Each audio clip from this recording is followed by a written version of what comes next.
बात कई सौ साल पुरानी है। एक बार दो बहनें जंगल से लकड़ियां काटकर अपने घर की ओर लौट रही होती हैं। तभी एक पेड़ की टहनी पर दो रहस्यमयी और जादुई पक्षी बैठे हुए थे और आपस में बातें करते हैं। अरे अरे, वो देखो, सामने कितनी खूबसूरत लड़कियां आ रही है। सच में ये दोनों तो वाकई में बहुत खूबसूरत है। जितना खूबसूरत ये दोनों बाहर से है, उतना ही सुंदर इनका दिल भी है।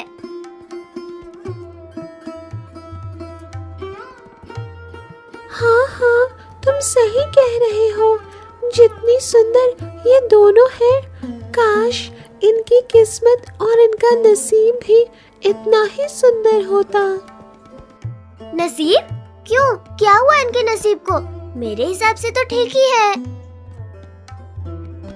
अरे नहीं नहीं, इनका नसीब तो बड़ा बेकार है। बहुत दुख भरे पड़े हैं इन दोनों के जीवन में। बड़े विचित्र नसीब हैं इन दोनों के।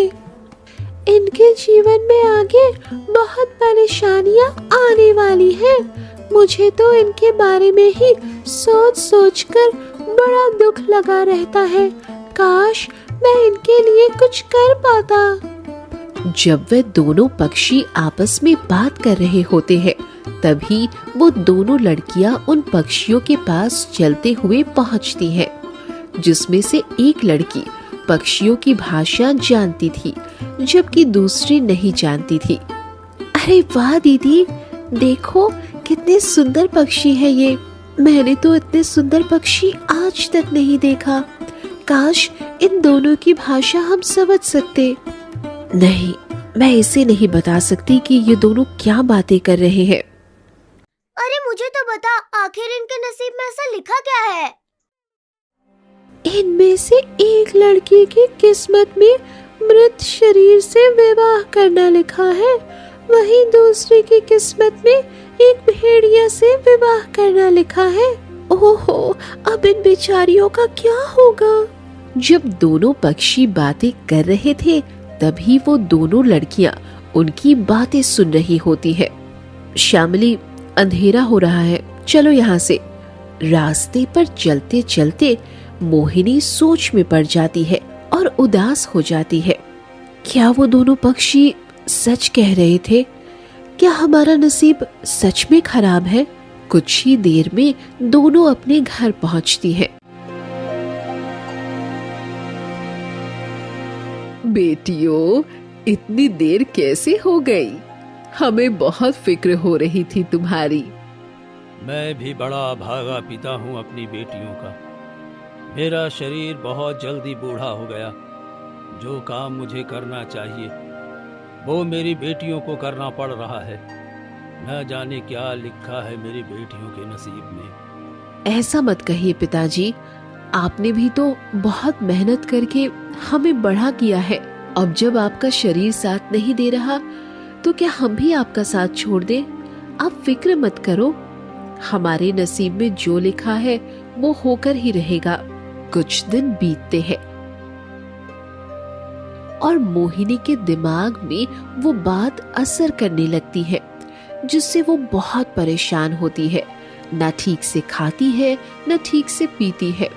एक दिन उसकी माँ उसके पास आती है और कहती है, मोहिनी बेटी, क्या बात है? कोई परेशानी है क्या तुझे? नहीं माँ, मुझे क्या परेशानी होगी।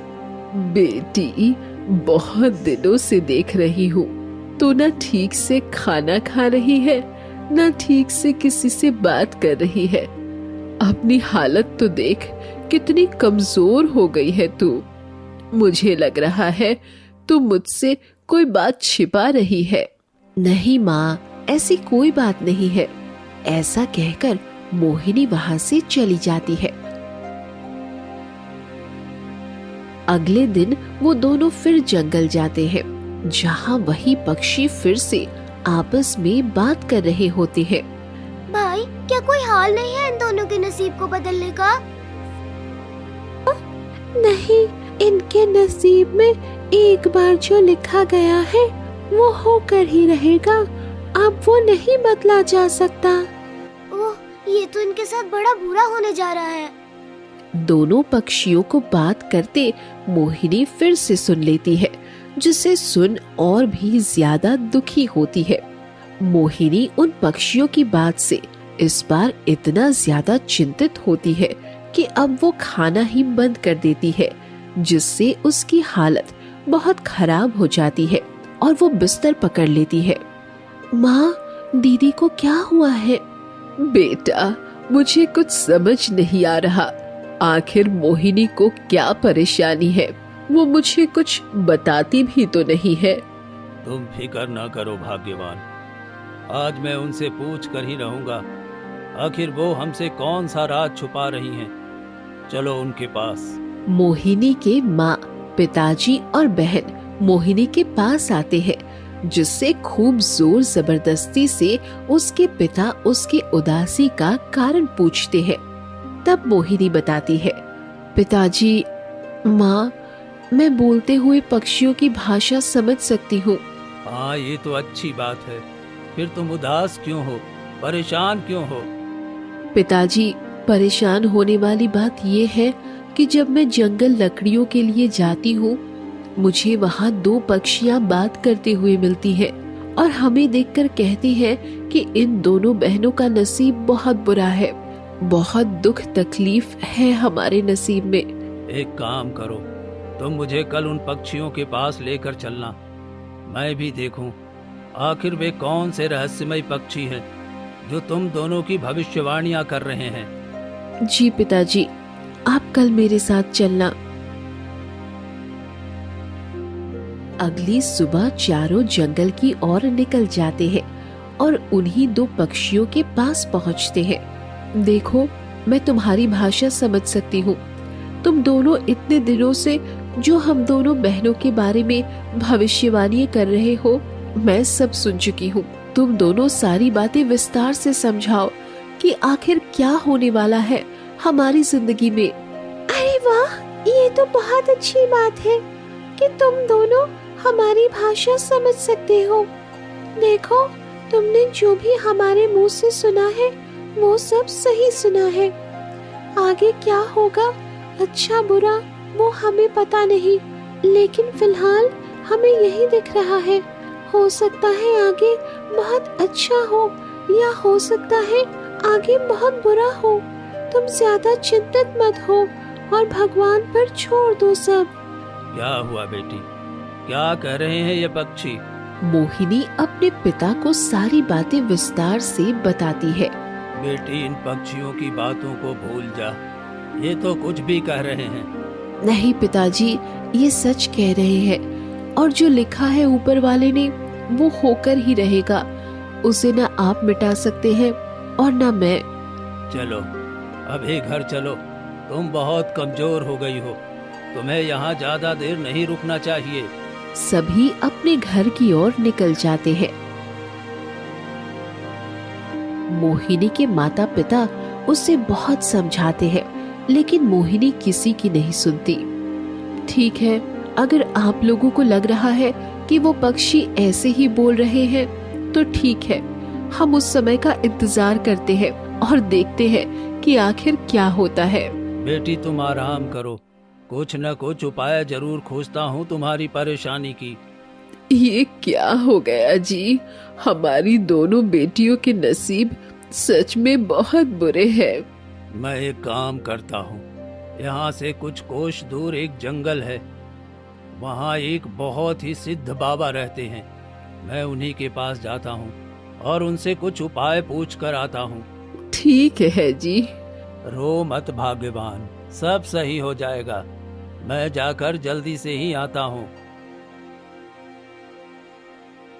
मोहिनी के पिता उस जंगल में जाते हैं और उन सिद्ध बाबा को अपने साथ लेकर अपने घर आ जाते हैं।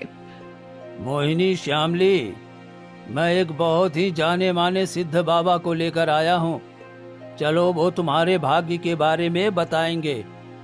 मोहिनी और श्यामली को उसके पिताजी उन सिद्ध बाबा के पास लेकर आते हैं और बाबा के पास बिठाते हैं। बाबा आंख बंद करके उन दोनों का भविष्य देखते हैं और कुछ देर बाद आंख खोल कर कहते हैं, जिन पक्षियों ने आप लोग को इनके भविष्य के बारे में बताया है वो बिल्कुल सत्य है, इसमें कोई दो राय नहीं है। बाबा, इसका कोई हल नहीं है क्या? नहीं, इसका कोई हल नहीं है। बाबा, तो फिर हमें इतना बता दीजिए कि ये कब और कैसे होगा। हाँ, मैं ये जरूर बता सकता हूँ। इस महीने के आखिरी तक एक भेड़िया शाम के वक्त आपके दरवाजे पर आएगा। वो कुछ बोलेगा नहीं और कुछ देर बाद जाने लगेगा। तो आप एक काम करना, अपनी बड़ी बेटी से कहना वो उस भेड़िया के पीछे पीछे चली जाए। जो उसके नसीब में होगा वो होकर ही रहेगा। बाबा, अगर हमने ऐसा नहीं किया तो?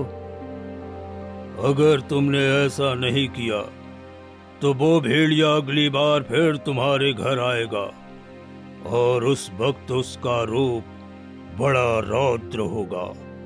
वो तुम्हारे घर को तहस नहस कर जाएगा, तुम्हारे परिवार को मौत के घाट उतार देगा। तो तुम ऐसा बिल्कुल भी मत करना, अगर तुम अपने परिवार का भला चाहते हो तो। ठीक है बाबा, अब आप मेरी दूसरी बेटी के बारे में भी बता दीजिए। बेटा, आज तुम्हारी दूसरी बेटी का भविष्य बताने का मुहूर्त नहीं है, मैं किसी और दिन बताऊंगा। अभी मैं चलता हूँ। ठीक है बाबा। कुछ दिन तो बड़े अच्छे से बीतते हैं, लेकिन जब महीने का आखिरी दिन आता है और जब शाम को सब बाहर बैठे हुए होते हैं, तभी एक खूंखार भेड़िया उनके दरवाजे पर आता है। हे भगवान, लगता है ये वही भेड़िया है जिसकी बात वो बाबा कर रहे थे। नहीं, मैं अपनी बच्ची को उसके साथ नहीं भेजने वाली। भेड़िया कुछ देर दरवाजे पर खड़ा खड़ा देखता रहता है। उसके बाद वो वापस जाने लगता है। माँ, पिताजी, मैं अपनी जान बचाने के लिए आप लोगों की जिंदगी खतरे में नहीं डाल सकती। मेरा समय हो गया है, मुझे अब जाना होगा। नहीं दीदी, मत जाइए। नहीं शामली, मुझे जाना ही होगा, वरना वो भेड़िया दोबारा यहाँ आएगा और फिर सब बर्बाद कर देगा। जिंदगी रही तो फिर मिलेंगे, लेकिन अभी मुझे इजाजत दीजिए पिताजी। मोहिनी के माता, पिता और बहन फूट फूट कर रोते हैं और उसे बहुत रोकते हैं, लेकिन मोहिनी नहीं रुकती और उस भेड़िया के पीछे पीछे चली जाती है। तुम ऐसे कैसे घर पर शांत बैठ सकते हो? ना जाने वो भेड़िया मेरी बच्ची के साथ क्या करेगा। तुम एक काम करो, तुम मोहिनी के पीछे पीछे जाओ और देखो वो भेड़िया हमारी बच्ची को कोई नुकसान न पहुंचाए। पर बाबा ने मुझे ऐसा कुछ कहा नहीं। अगर मैं उसके पीछे गया और उसने हमारी बच्ची को कोई नुकसान पहुंचाया तो? ठीक है, आप यहीं रहिए, फिर मैं जाती हूँ उसके पीछे। नहीं, तुम यहीं रहो, मैं जा रहा हूँ। मोहिनी के पिता मोहिनी का पीछा करते करते एक जंगल में आ जाता है, जहाँ वो देखता है भेड़िया एक गुफा में जा रहा होता है और उसी के पीछे पीछे उसकी बेटी भी गुफा में चली जाती है। ये क्या, इतनी पुरानी गुफा में मेरी बच्ची इस भेड़िए के साथ चली गई? ये तो बड़ी खतरनाक गुफा है, बड़े खतरनाक जानवर रहते हैं यहाँ। अब मेरी बच्ची यहाँ से कभी जिंदा नहीं जा पाएगी। ऐसा कह मोहिनी के पिताजी फूट फूट कर रोने लगते हैं और अपने घर आ जाते हैं। पति को रोता देख श्यामली और उसकी माँ भागते हुए आती है। क्या हुआ जी, आप रो क्यों रहे हैं? हमारी बच्ची कहाँ है? पिताजी बताइए ना, क्या हुआ? भाग्यवान, वो भेड़िया हमारी बच्ची को उस खतरनाक वाली गुफा में लेकर गया है। उस गुफा में कोई एक बार चला जाए तो कभी वापस नहीं आता।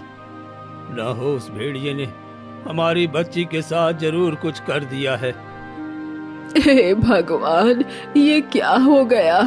हमारी बच्ची का नसीब तूने कैसा लिखा है प्रभु? रो मत भाग्यवान, मैं कल सुबह एक बार और देखता हूँ। उस गुफा के पास जाकर शायद मुझे अपनी बच्ची वहां मिल जाए। अगली सुबह भाग्यवान, मैं जा रहा हूँ, तुम श्यामली का ध्यान रखना। ठीक है जी, मेरी बच्ची मोहिनी को सही सलामत घर लेकर आना। श्यामली के पिता उस जंगल की गुफा के पास पहुंच जाते हैं। अब मुझे इस गुफा के अंदर जाकर देखना ही पड़ेगा। मोहिनी के पिता उस गुफा के अंदर जाते हैं।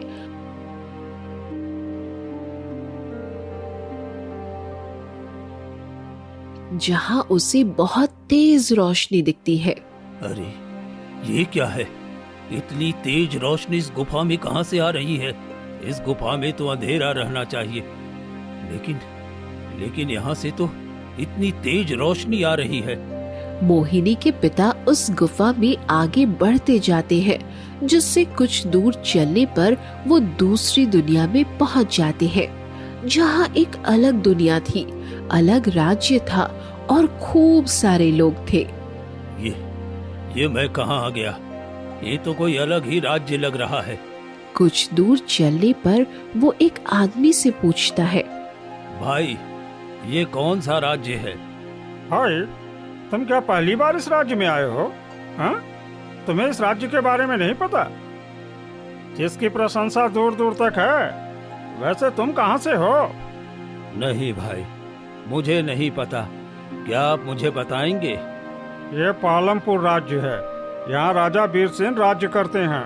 ओह अच्छा, ठीक है भाई, बताने के लिए आपका बहुत बहुत शुक्रिया। मोहिनी के पिता कुछ दूर चले ही थे कि उनकी नजर एक बगदी पर पड़ती है, जिसमें रानी के भेष में मोहिनी बैठी हुई थी। अरे, मैं ये क्या देख रहा हूँ? ये तो मेरी बेटी है, पर इसका तो भेष ही बदल गया है। बग्गी जैसे ही उसके पिताजी के पास आती है, मोहिनी उसे रुकवा लेती है और अपने पिता को देखकर बड़ी खुश होती है।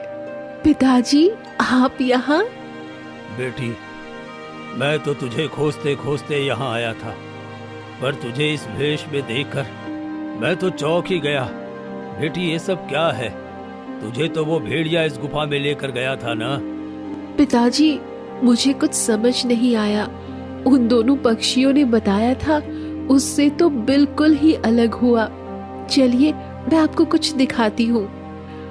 मोहिनी अपने पिता को बग्घी में बिठाती है और एक बहुत बड़े और सुंदर से महल में ले आती है। बेटी, ये तो मुझे किसके महल में ले आई है?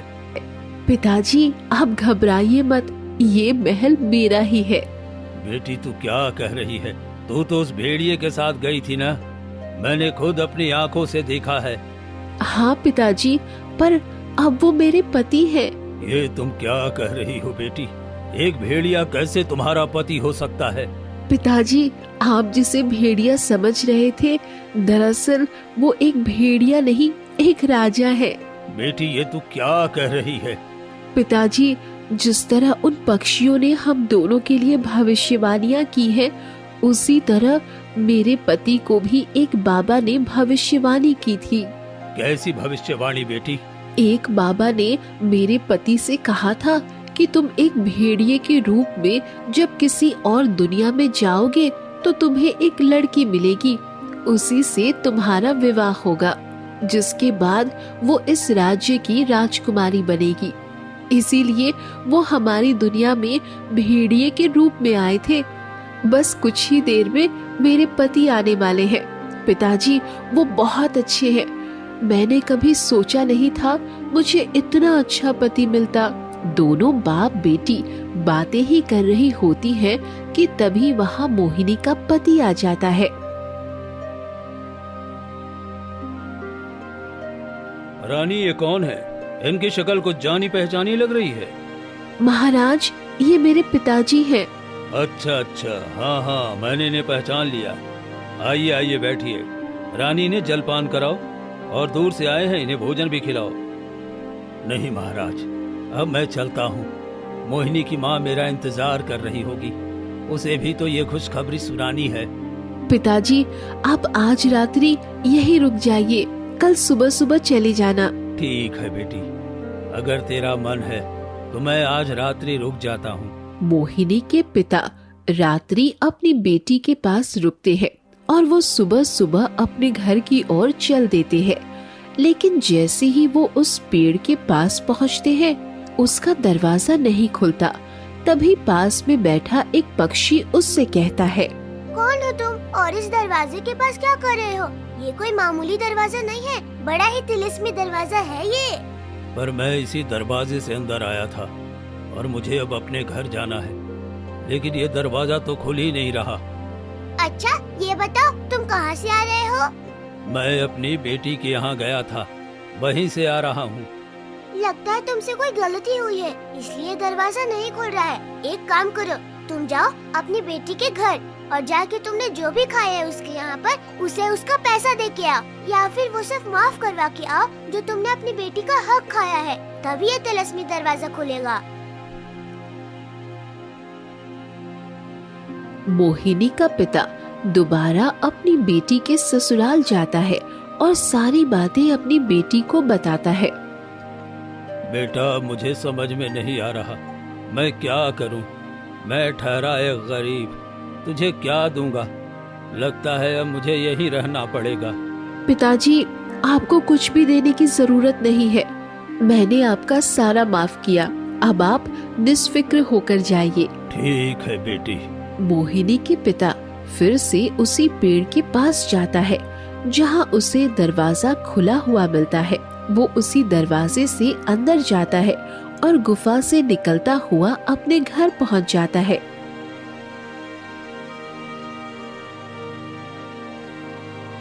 कहाँ थे जी आप? मेरी बेटी का कुछ पता चला? वो जिंदा है? अरे, आप मुस्कुरा क्यों रहे हैं? भाग्यवान, जो मैंने देखा ना, अगर वो तुम देख लोगी तो तुम्हारे होश उड़ जाएंगे। बातों को घुमाइए मत जी, मुझे बस इतना बताओ कि मेरी बेटी का कुछ पता चला कि नहीं। मोहिनी के पिता अपनी पत्नी को सारी बातें विस्तार से बताते हैं। क्या क्या आप सच कह रहे हैं जी? मुझे अभी मेरी बेटी के पास लेकर चलो। पिताजी, मुझे भी दीदी के पास लेकर चलिए ना। हाँ हाँ, मैं सबको जल्द ही अपने साथ लेकर चलूंगा। अजी, आपने ये खबर सुनाकर दिल खुश कर दिया। हम सब ने तो इसी दुख में कितने दिनों से ठीक से खाना भी नहीं खाया। आज आप ही श्यामली के साथ जंगल जाकर लकड़ियाँ ले आओ। आज खुशी खुशी साथ में खाना खाएंगे। ठीक है भाग्यवान, हम अभी जंगल जाते हैं। वैसे भी मैं बेटी को अकेला नहीं छोड़ सकता। दोनों बाप बेटी जंगल की ओर निकल जाते हैं। बेटी, मैं तो थक गया और बड़ी जोरों की प्यास भी लग रही है। चलते चलते, पिताजी आप उसी पेड़ के नीचे बैठिए, मैं आसपास देखती हूँ, कोई नदी तालाब मिल जाए तो। ठीक है बेटी।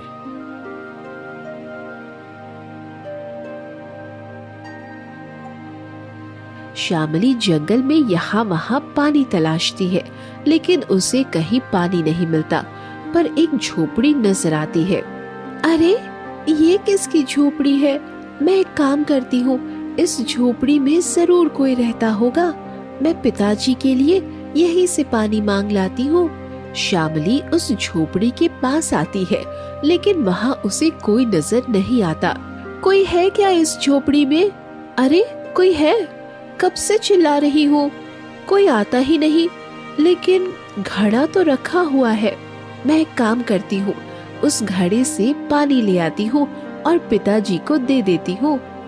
श्यामली उस घड़े के पानी को एक गिलास में लेती है और अपने पिताजी को दे आती है।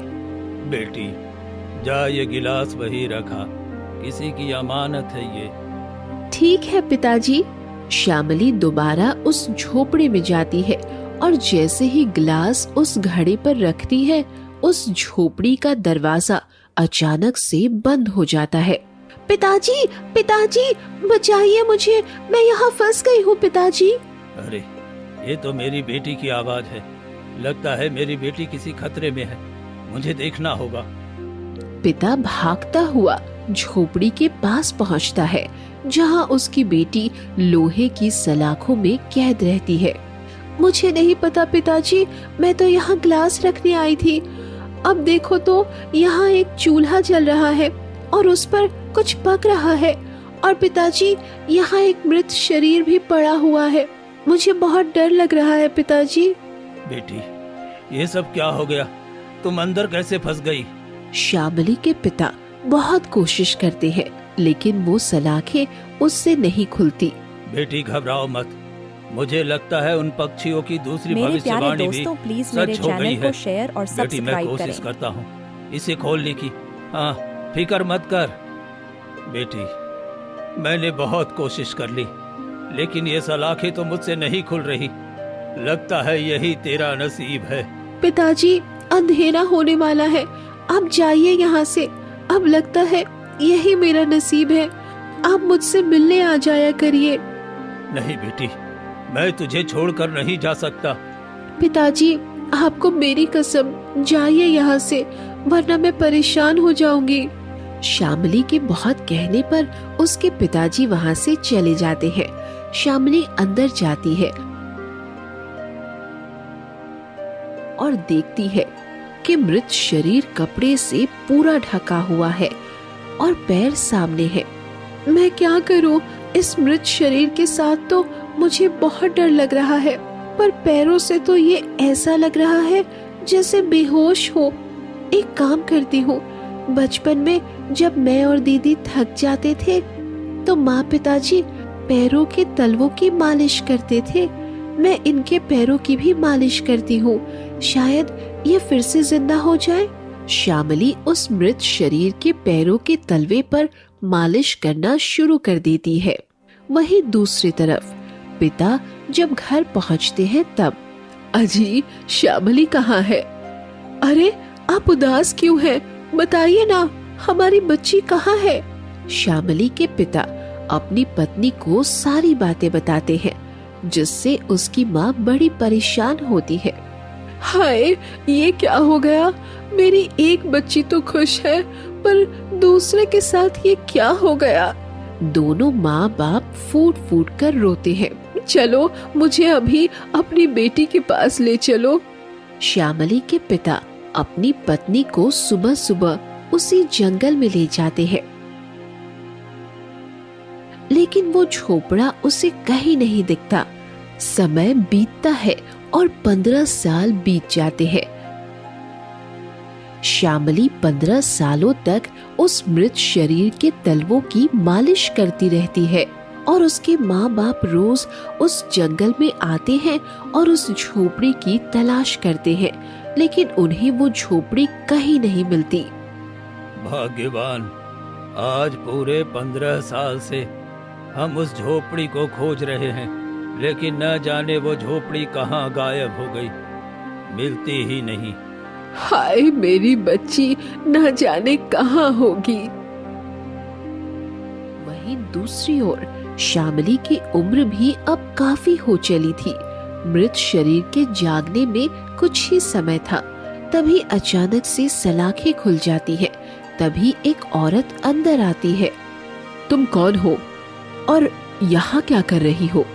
मैं पिछले 15 सालों से इस झोपड़ी में हूँ और इस मृत शरीर के पैरों के तलवों की मालिश कर रही हूँ ताकि ये जिंदा हो जाए।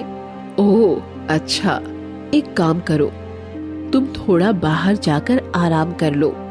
मेरी बकरी बाहर बंधी है, उसे जाकर देखाओ। तब तक मैं तुम्हारा ये काम करती हूँ। आपकी बड़ी मेहरबानी होगी, मैं भी बहुत थक गई हूँ। श्यामली बाहर चली जाती है और जैसे ही उसकी जगह वो औरत उसके पैरों के तलवे की मालिश करने लगती है, मृत शरीर वाला आदमी जिंदा हो जाता है। कौन हो तुम? मैं पिछले 15 साल से तुम्हारे पैरों के तलवे की मालिश कर रही हूँ। मुझे पूरा विश्वास था कि एक ना एक दिन तुम जरूर उठोगे। देखो, आज तुम जिंदा हो गए। आपका मैं जिंदगी भर एहसानमंद रहूंगा। आज आपकी वजह से उस जादूगर के जादू से मुक्त हो पाया हूँ, जिसने मुझे यहाँ कैद करके रखा था। आपने बिना कोई स्वार्थ के 15 साल मेरी सेवा करी। आप सच में बहुत अच्छी हैं। मैं कोई मामूली आदमी नहीं हूँ, मैं एक राजकुमार हूँ। क्या आप मुझसे विवाह करेंगी? हाँ हाँ बिल्कुल, आप भी मुझे पसंद है, तभी तो 15 साल से मैंने आपकी सेवा की है। दोनों बातें ही कर रहे होते हैं, तभी श्यामली बाहर से अंदर आ जाती है। ये क्या, ऐसा कैसे हो गया? कौन हो तुम? श्यामली कुछ बोलने वाली होती है, तभी औरत कहती है, राजकुमार, ये बकरी चराने वाली है, कभी कभी यहाँ पानी पीने आ जाती है। हाँ तो इसे पानी दो और जाने दो यहाँ से। नहीं नहीं राजकुमार, मुझे आप यहाँ नौकर रख लीजिए। मैं अनाथ हूँ, मेरा इस दुनिया में कोई नहीं है। राजकुमार, जब ये इतना गिड़गिड़ा रही है तो रख लीजिए इसे नौकर। ठीक है, तुम्हें जो अच्छा लगे। श्यामली एक नौकर बनकर उन दोनों के साथ रहने लगती है, लेकिन औरत उस पर बड़ा जुल्म करती है। कुछ दिन ऐसे ही बीतते हैं, लेकिन एक दिन श्यामली बहुत उदास होती है और बैठे बैठे खुद से बातें करने लगती है। ये क्या हुआ भगवान, आपने ये क्या किया?